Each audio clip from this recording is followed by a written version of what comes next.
isso é interessante porque parece que a gente pula agora de uma perspectiva do diálogo que não é só escrita, ou não é só aquele diálogo como quando a gente pega um livro de Platão, ou pega um livro aí do primeiro século e a gente lê, né, os diálogos, os personagens dialogando, e a gente foge dessa questão também do debate numa academia, numa sala fechada, porque o diálogo, na verdade, ele não acontece se ele não houver história, né? História de vida, verdade. História de estudo, uma história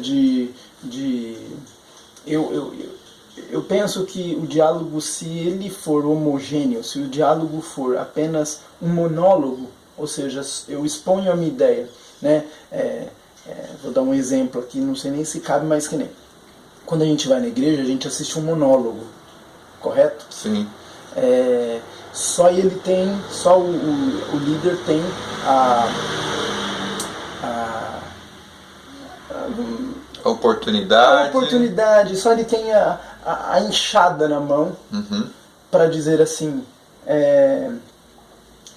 vão ser fazendeiros. Entendi. Entendeu? Só ele pode contar a história, como ele vê a história. É verdade. Ou como ele vê, como ele a interpreta. Né? Porque o diálogo, a gente está falando de interpretação de história, a gente está falando de interpretação de vivência, a gente está falando de interpretação de livros, né? O que torna o diálogo também não homogêneo, mas sim heterogêneo, e também o diálogo no seu sentido, a palavra é polifônico. Muitas vozes falam através de mim. Uhum. Quando eu dialogo com você, muitas vozes estão falando através de mim. Verdade. Nós citamos uma historiadora aqui, a gente pesquisou e tal. Por quê? Porque tem vozes por trás da gente. Ou seja, essas vozes são as nossas histórias, uhum, e são as histórias dessas vozes. Verdade. Então, no diálogo, essa fusão, essa conexão, essa mistura de eu com você, eu com o outro, no próprio princípio da fusão, diz assim, eu preciso do outro para dialogar. Sem o outro eu não dialogo. Agora, quando há um monólogo, e eu não posso questionar, ou eu não posso impor a minha ideia, de certa forma, né?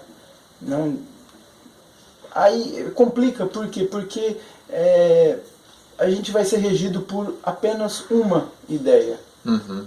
E o diálogo pressupõe não um monólogo, pressupõe vários dialogando, vários discutindo a ideia, e se de fato só um precisa falar ou pode falar, esse ele necessita ouvir as histórias dos outros. Verdade. E ouvindo as histórias dos outros, ele precisa trazer todas aquelas histórias para o seu discurso. Verdade. Né? Eu dei o exemplo do pastor, talvez não tenha sido um bom exemplo, mas leve o exemplo de uma presidente, né, uhum, de um presidente. Ele precisa reger a nação não a partir apenas de si, do seu partido. Ele precisa reger a nação a partir das necessidades de um povo que clama por justiça, que clama por uma melhoria na economia e tal. E ele, sozinho, vai fazer isso? Não, ele precisa dialogar. Precisa dialogar.